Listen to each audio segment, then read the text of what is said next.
평안과 사랑 그리고 은혜, 그런 제목으로 같이 말씀을 나누도록 하겠습니다. 먼저 평안과 사랑이라는 표현이 나오고 있는데요, 에베소서 6장 23절 말씀 화면을 보면서, 프린트를 보면서 한번 읽어보겠습니다. 시작. 아버지 하나님과 주 예수 그리스도로부터 평안과 믿음을 겸한 사랑이 형제들에게 있을지어다. 아멘. 에베소에 있는 교회에 편지를 썼습니다. 편지의 마지막, 사도 바울은 평안의 인사를 전합니다. 사도 바울은요, 편지를 시작할 때도 평안을 이야기합니다. 하나님 우리 아버지와 주 예수 그리스도로부터 은혜와 평강이 너에게 있을지어다. 그것이 사도 바울이 편지를 쓰면서 늘 하는 말입니다. 그리고 편지를 마지막 정리하면서, 이제 마지막 인사를 건네면서, 언제 내가 또 에베소에 있는 사람들을 만나게 될지, 에베소에 편지를 쓰게 될지 알지 못합니다. 그럴 때 그가 하는 것이 평안의 인사를 건네는 것입니다. 아버지 하나님과 주 예수 그리스도로부터 평안과 믿음을 겸한 사랑이 형제들에게 있을지어다. 여러분, 어디 가든지 평안을 빌고 평안을 선포하는 그런 사람들이 되실 수 있기를 간절히 바랍니다. 예수 그리스도의 평안이 우리의 삶 가운데 가득 차면요, 우리는 가는 데마다 평화를 선포할 수 있고 평화를 만들어내는 사람이 있습니다. 그런 사람이 이 시대에 가장 필요한 사람이 아닌가 생각이 됩니다. 여기서 말하는 평안이 있는데요, 평화라고 번역도 되고 평안이라고 번역이 되고 평강이라고 번역할 수도 있습니다. 혹은 화평이라고 번역할 수도 있는데요, 헬라 말로는 에이레네라고 하는 말입니다. 지난번에도 제가 말씀드렸습니다만, 헬라 말로는 에이레네라고 하는 말이고요, 히브리어, 구약 성경에 쓰여진 히브리어로는 뭘까요, 여러분? 샬롬이죠. 샬롬. 사도 바울이 헬라어로 썼기 때문에 여기서 에이레네라고 하는 말을 사용하고 있습니다만, 사도 바울의 마음에 있었던 것은 에이레네라고 하는 평화가 아니라 샬롬이라고 하는 평화다, 그렇게 말씀드릴 수 있습니다. 지난번에도 설명을 드렸습니다만 다시 한번 설명을 드릴게요. 여러분, 헬라 말로 에이레네라고 하는 말은 전쟁이 없는 평화를 말합니다. 우리의 삶에 전쟁이 없어요. 칼을 들고 서로 싸우는 일이 없습니다. 여러분, 지금도 우크라이나에서 전쟁을 하죠. 21세기 이 광명한 세상에도요, 처참한 무기를 사용해서 사람을 죽이고 학살하는 전쟁을 지금도 하고 있어요. 아프리카는 여러분, 남수단, 콩고, 루안다, 여러분, 수많은 나라들이 여전히 종족 간에 전쟁을 하고 있습니다. 얼마 전에 제가 TV를 보니까 브라질에서는요, 마약하는 사람들, 그런 사람들이 중무장을 해서 군인들과 싸우고 평화가 없어요. 제가 처음에 LA에 갔을 때가 생각납니다. 제가 LA에서 나중에는 한 3년 3개월 정도 LA에 살았었는데요, 제가 처음에 미국에 유학 중에 한국 사람들이 제일 많이 사는 곳이 LA이지 않습니까? 거기 가게 됐어요. 거기 있는 한 교회에서 제가 아주 큰 장학금을 받게 됐습니다. 그래서 제일 큰 장학금을 받으니까 오면 좋겠다, 그렇게 초청을 그 교회에서 해서 제가 비행기를 타고 이제 처음으로 LA에 갔어요. 그래서 한국 사람들이 제일 많이 산다는 LA, 여러분 LA를 로스앤젤레스인데 천사의 도시죠. City of Angels. 그래서 로스앤젤레스거든요. 그래서 천사들이 사는 도시다. 정말 한국 사람들이 많이 산다. 옛날에 한국 사람들은 LA를 뭐라 불렀어요? 나성이라 불렀어요. 나성에 가면 편지, 들어보셨죠 여러분? 그 나성이 LA. 그래서 처음에 갔어요. 기대를 갖고 이렇게 가서 처음에 도착했는데, 저희들이 이제 가서 며칠이 그 하루쯤인가 지나고 그 다음 날 한국 사람들이 많이 타는 코리아타운, 한인타운이 있거든요. 한국 사람들이 많이 사는데 거기 가면 영어가 전혀 필요가 없습니다. 한국말만 해도 다 생활할 수 있도록 돼 있어요. 그래서 저희들이 그게 어디 잠깐 가게를 들렀다가 잠깐 밖에 나왔는데 총소리가 들리는 거예요. 그래서 깜짝 놀라가지고 저랑 아내가 갑자기 옆에 있는 가게로 뛰어 들어갔어요. 총소리가 2번 더 났습니다. 보니까 누가 누구를 따라다니면서 총을 쏜 거예요. 영화에서 그런 게 아니라 실제로 그렇게 하는 거예요. 깜짝 놀랐어요. 도시 이름은 City of Angels, 천사들이 사는 도시인데 그 도시는 밤마다 총성이 울리는 도시더라고요. 나중에 이사를 갔어요. 저녁을 먹는데 그 저녁을 한참 먹다 보면 막 헬기가 이렇게 다니고 막 이렇게 빛을 막 비추는 거예요.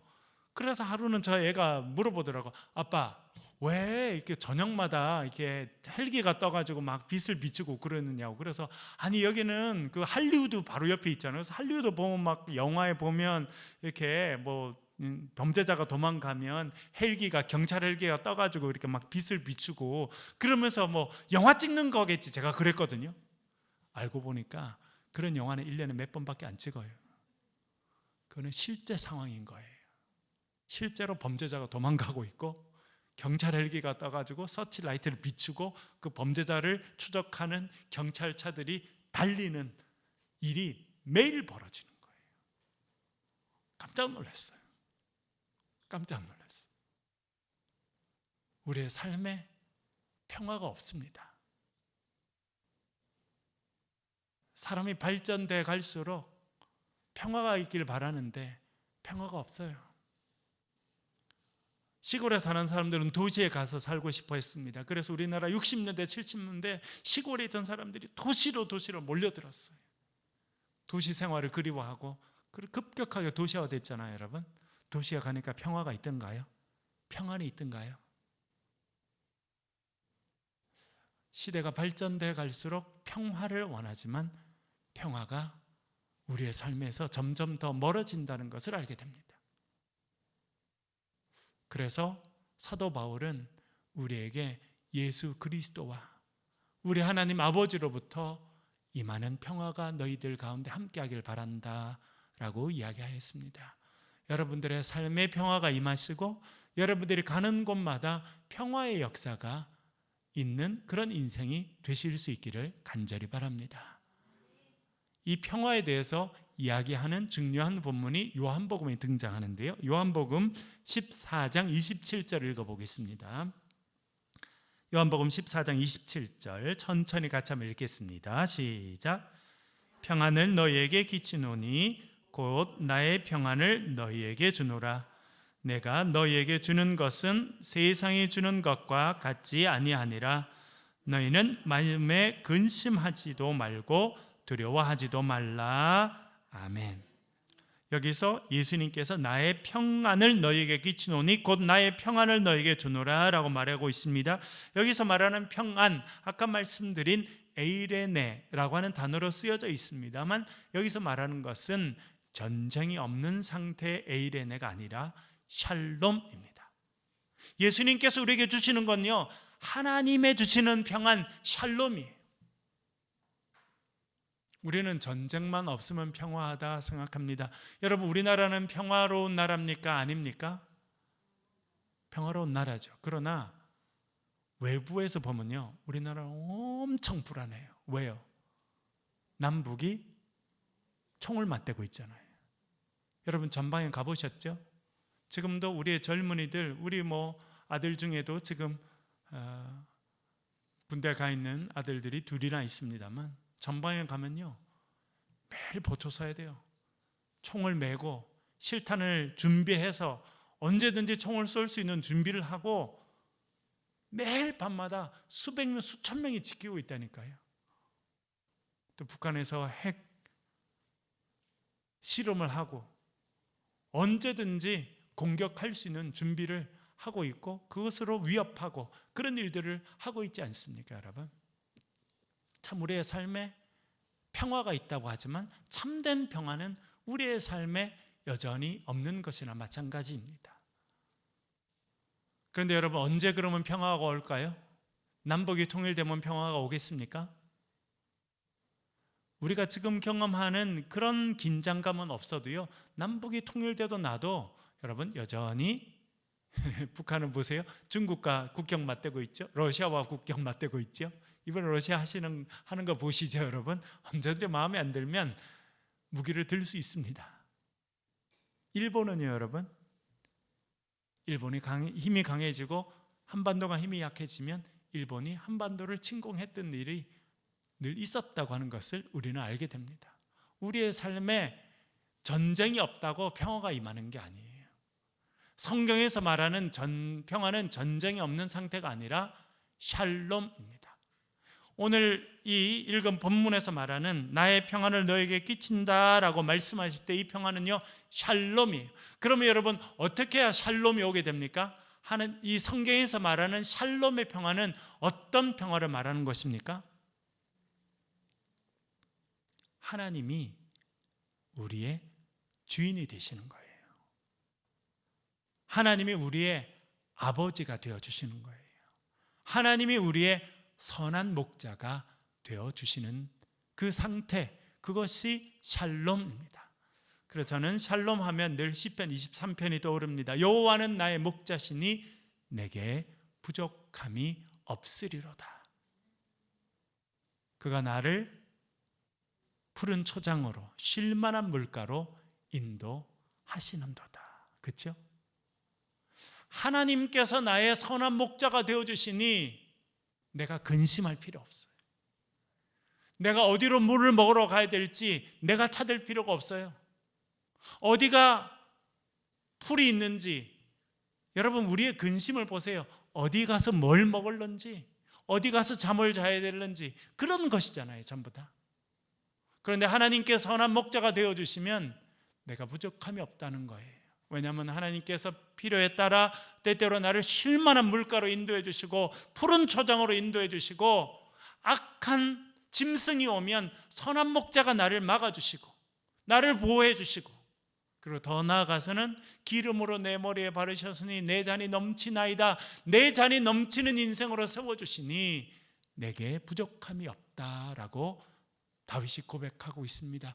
여러분, 그 상태가 샬롬의 상태라는 거예요.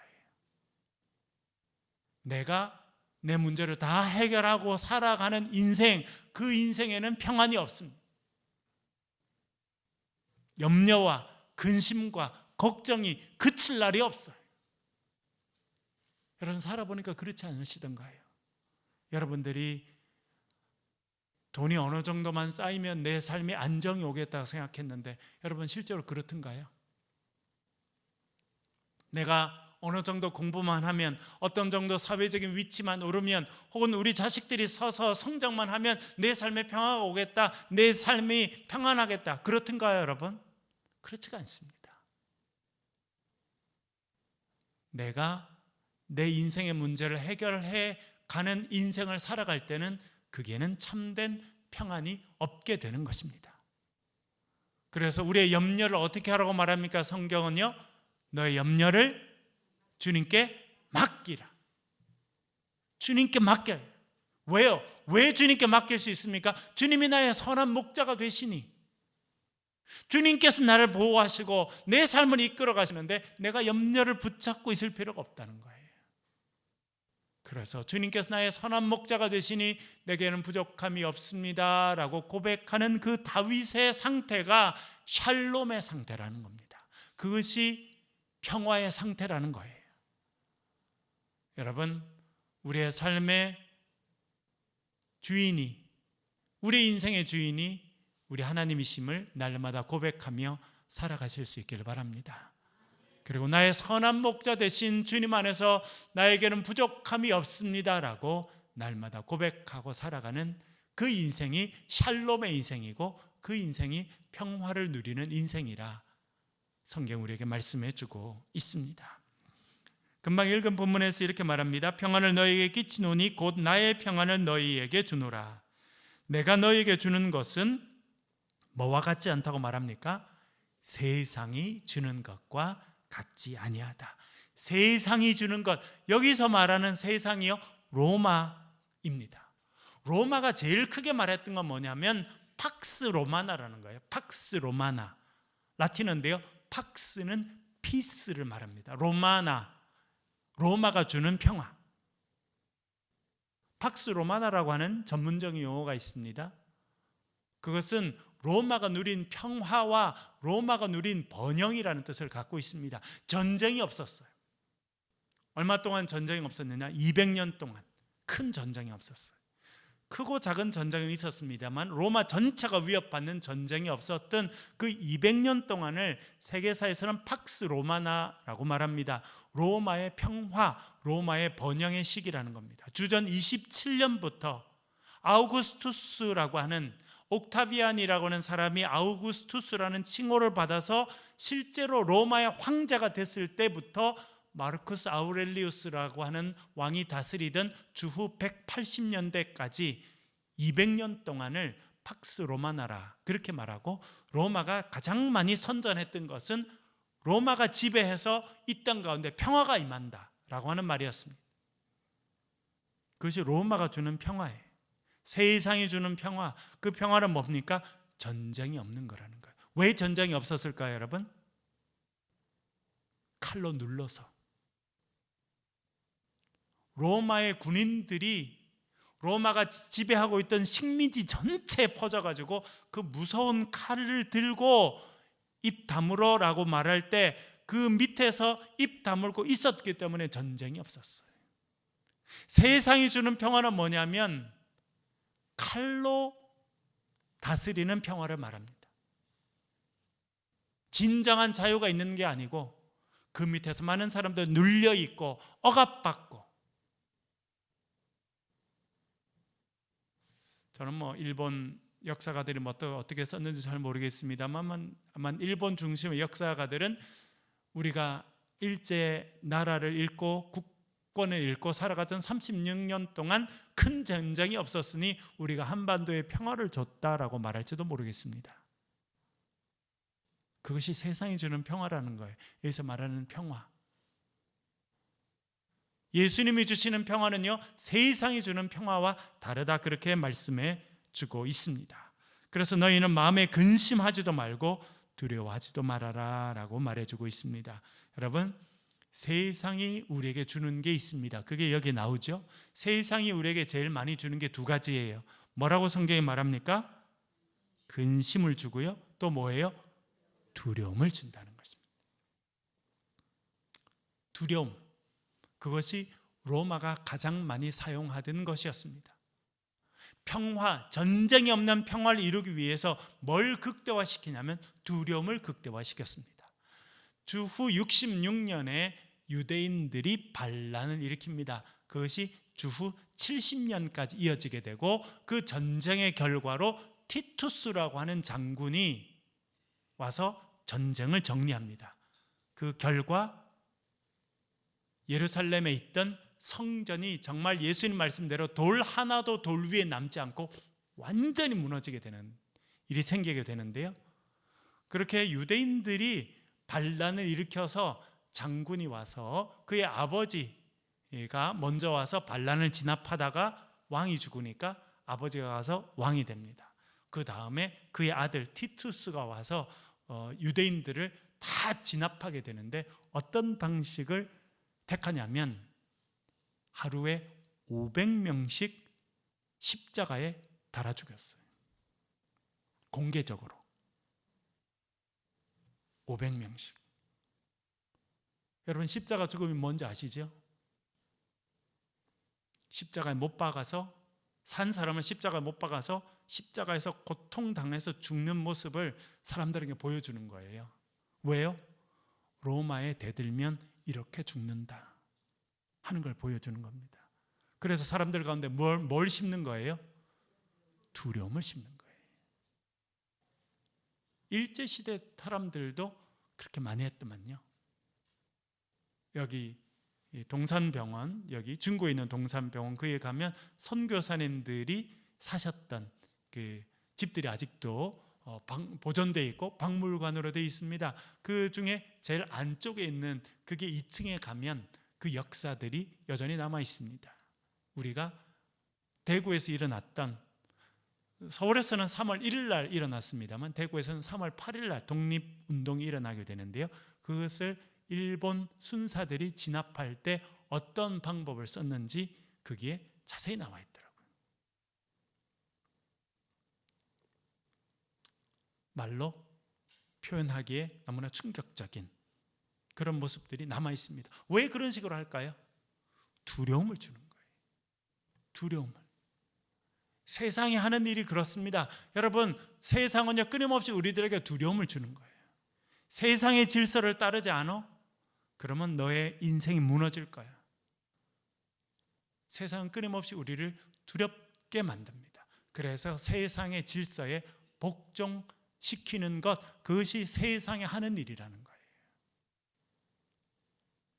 그러면 세상이 그런 주는 두려움, 그런 근심에서 벗어날 수 있는 길이 무엇입니까, 여러분? 예수님께서 주시는 평안을 누리는 것밖에 없다. 그렇게 성경이 우리들에게 말해주고 있습니다. 요한복음 16장 33절도 읽어볼게요. 16장 33절 같이 한번 읽어보겠습니다. 같이 읽겠습니다. 시작. 이것을 너희에게 이르는 것은 너희로 내 안에서 평안을 누리게 하려 함이라. 세상에서는 너희가 환난을 당하나 담대하라. 내가 세상을 이겼노라. 아멘. 예수님께서 평안에 대해서 말씀하십니다. 왜 그러냐면 목적이 있어요. 내 안에서 평안을 누리게 하려 함이라. 예수님께서 우리에게 평안을 주신 이유는요, 우리가 예수님 안에서 평안을 누리는 인생이 되게 하기 위함이라, 그렇게 말해주고 있습니다. 오늘 우리 처음에 찬양해 주셨을 때 370장 찬양해 주셨잖아요. 주 안에 있는 나에게 딴 근심이 있으랴. 여러분, 우리가 근심을 가지지 않을 수 있는 방법이 그 찬송에 고백되어 있습니다. 이 찬송을 쓴 분은요, 그것을 경험한 것이죠. 그렇죠? 우리가 불렀습니다만, 주 안에 있는 나에게 딴 근심이 있으랴. 근심이 없어지는 방법이 뭐라는 겁니까? 주 안에서 주님 주신 평안을 누리는 것이다. 그렇게 말해주고 있습니다. 2절은 그렇게 말하잖아요. 그 두려움이 변하여 내 기도 되었고 전날의 한숨이 변하여 내 노래 되었네. 두려움, 아까 말씀드렸죠. 세상이 주는 것이 두려움. 이 세상에 살면서 우리가 그 두려움을 느끼지 않을 수가 없어요. 끊임없이 두려움에 노출되어 있습니다. 그런데 주 안에 있으면 그 두려움이 뭐가 된다고요? 기도가 된다는 거예요. 그리고 전날에 내뱉었던 한숨이 내 안에서 뭐가 된다고 말합니까? 주님께 드리는 노래가 된다. 주의 평안을 누린 사람이 할 수 있는 고백이라고 생각이 됩니다. 여러분, 세상이 준 두려움이 예수 그리스도 안에 있는 우리에게는 기도가 되는 은혜가 있기를 바랍니다. 두려움을 붙잡고 사는 것이 아니라요, 그 두려움을 하나님께 내어놓는 거예요. 하나님께 기도를 올려드리는 겁니다. 하나님, 저에게 이런 두려움이 있습니다. 이런 근심이 있습니다. 이렇게 힘든 일이 있습니다. 제가 감당할 수 없습니다 하고 그 두려움을 주님 앞에 기도로 내어놓는 거예요. 내 삶에 있는 근심과 걱정과 많은 생각들 주님 앞에 내어놓을 때, 여러분, 결국 우리에게 남는 게 뭐라는 겁니까? 찬송이 남는다는 거예요. 여러분, 그런 경험 해보셨습니까? 저는 그런 경험을 가끔 해봤어요. 제가 옛날에 장신대 학교 다닐 때도, 여러분, 대학생들이 근심이 있을까요, 없을까요? 아유, 뭐 대학생들이 무슨 근심이 있을까? 지금 그렇게 생각되시죠? 여러분, 대학생들 만나보세요. 지금 대학 다니는 애들 불러가서 만나보세요. 근심이 있는지 걱정이 있는지 물어보시나니까요. 있을까요, 없을까요? 그걸로 가득 차 있습니다. 지금 보면 대학 1학년, 2학년 때 세상에 무슨 근심이 있나 그렇게 생각하잖아요. 아이고 뭐 돈을 벌어야 돼, 뭐 인생을 뭐 해야 돼, 책임을 져야 돼. 그냥 주어진 공부만 하고 그냥 편하게 지내면 되는데, 그렇죠? 물론 대학 한 3, 4학년 때면 스트레스가 좀 높아지겠습니다만, 여러분 대학 1, 2학년생들도 만나도요 근심이 많고 걱정이 많고 두려움이 많아요. 저도 그런 때가 있어가지고 그걸 갖고 제가 다니던 장신대 뒤에 아차산이라고 산이 있는데 그게 올라갔어요. 근심이 많으면 여러분 하나님께 가서 그것을 기도로 쏟아내야 돼요. 저도 그런 적이 있었어요. 고민이 많고 두려움이 있고 어떻게 해야 될까 다 쏟아냈더니 여러분 기도로 주님 앞에 다 쏟아내고 나면 뭐가 나올까요? 입에서 찬송이 나오게 됩니다. 참 신기하더라고요. 다른 사람들 앞에서 다 쏟아내면요 허무함이 남아요. 그렇죠 여러분? 경험해 보셨죠? 사람들 앞에 가서 내 근심하고 있는 거, 두려워하고 있는 거 다 쏟아냈어요. 마음이 시원한 것 같은데 돌아오면 어떻게 돼요? 허전해요. 내가 왜 그랬나, 하지 말걸. 그런데 여러분 주님 앞에 가서 여러분의 인생의 고민들을 다 쏟아내면 그 다음에 뭐가 나오는지 아세요? 찬송이 나와요. 감사가 나와요. 그리고 그 다음 단계로 하나님 이루어 주실 미래에 대한 희망이 우리의 삶에 넘치게 되는 거예요. 그래서 더 큰 감사와 더 큰 찬양이 우리의 삶에서 나오게 되는 것입니다. 그것이 하나님께서 우리에게 주시는 평안의 은혜라 그렇게 말씀드릴 수 있겠습니다. 예수님 말씀하시죠. 세상에서는 너희가 환난을 당하라, 담대하라, 내가 세상을 이겼노라. 여러분 세상을 이기신 분이 누구십니까? 예수님이시죠. 죄와 사망의 권세를 물리치고 승리하신 분이 누구이십니까? 예수님이세요. 그래서 우리가 주님 안에 있을 때 이 세상의 두려움에 휩싸여 사는 사람이 아니라 주님 주신 평화를 누리게 된다 말씀하고 있습니다. 주님 주신 평화를 누리며 살아가시는 저와 여러분 되시길 간절히 바랍니다. 그리고 예수 그리스도의 은혜인데요, 에베소서 6장 24절 한번 읽어보겠습니다. 에베소서 6장 24절입니다. 같이 읽겠습니다. 시작. 우리 주 예수 그리스도를 변함없이 사랑하는 모든 자에게 은혜가 있을지어다. 아멘. 은혜, 사도 바울이 말하는 두 단어가 있습니다. 가장 중요한 두 단어, 그것이 무엇이냐면 은혜와 평강입니다. 에베소서 1장 12절, 제가 아까도 말씀드렸습니다만 편지를 쓰면서 그가 이렇게 인사를 시작합니다. 1장 12절 읽어볼게요. 시작. 하나님 우리 아버지와 주 예수 그리스도로부터 은혜와 평강이 있을지어다. 아멘. 은혜와 평강이라는 단어가 나오죠 여러분. 그런데 여기서 사도 바울이 쓰고 있는 것이 있습니다. 하나님 우리 아버지와 주 예수 그리스도로부터. 은혜는 어디로부터 오는 것입니까? 은혜의 근원이 어디예요? 우리 하나님 아버지. 하나님께서 아버지가 되어주실 때 우리의 삶에 은혜가 임한다, 그런 뜻이에요.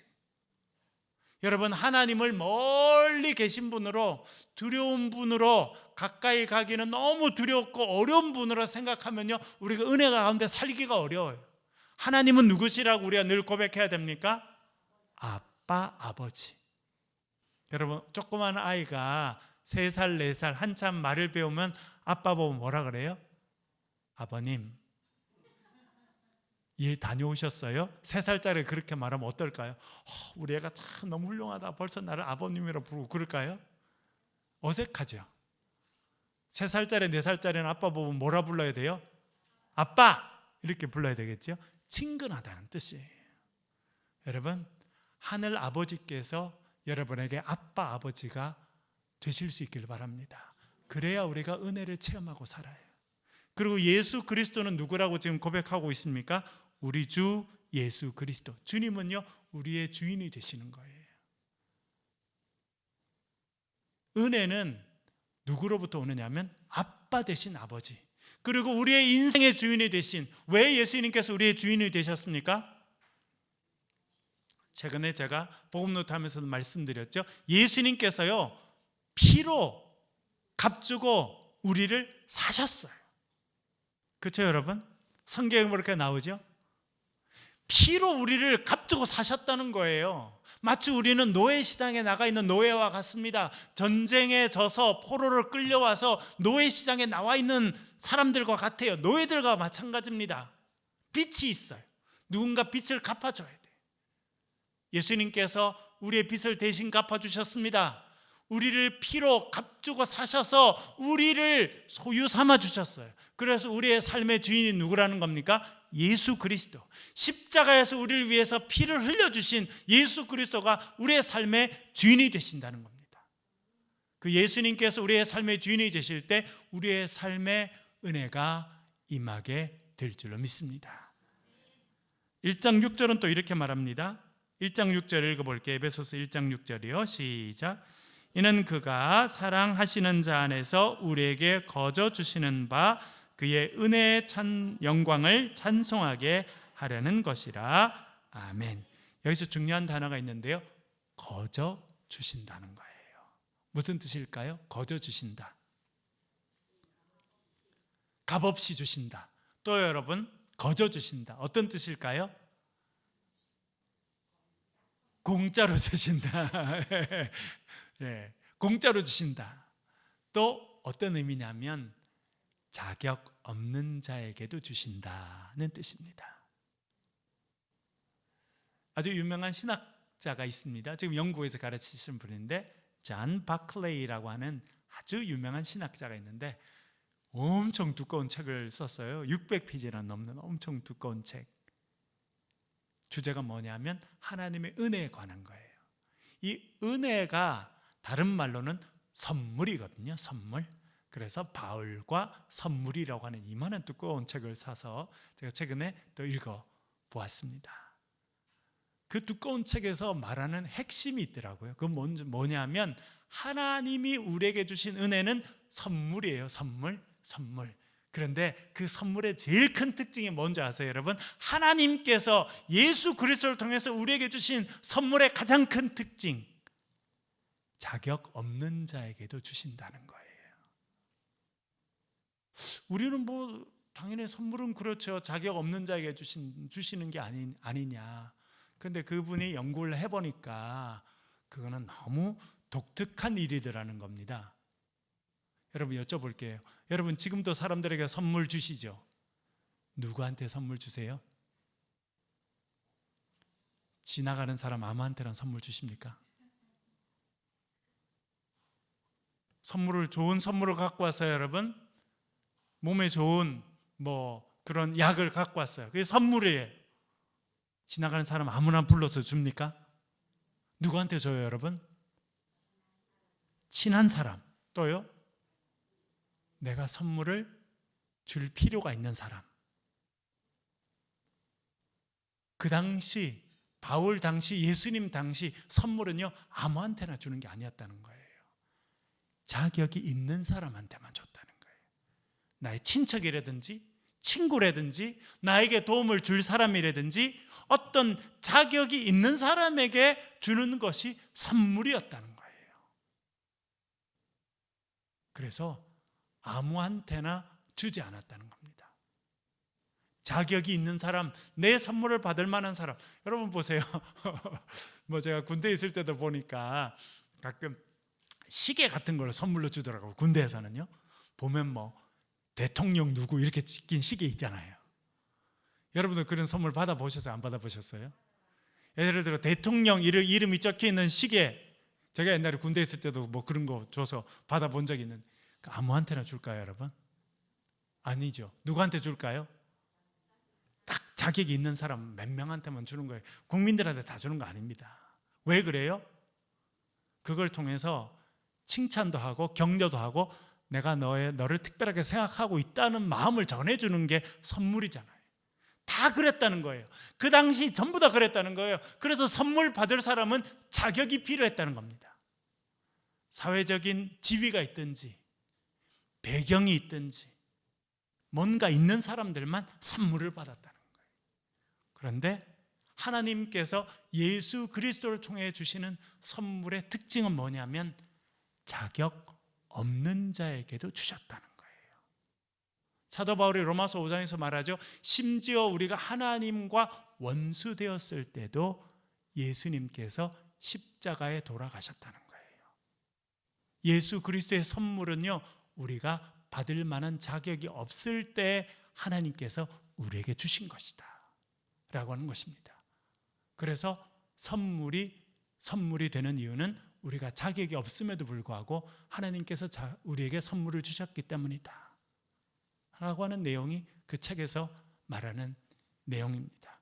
오늘 본문에서 거저 주셨다라고 하는 것은요, 저와 여러분이 자격이 없음에도 불구하고 받게 되었다라고 하는 것입니다.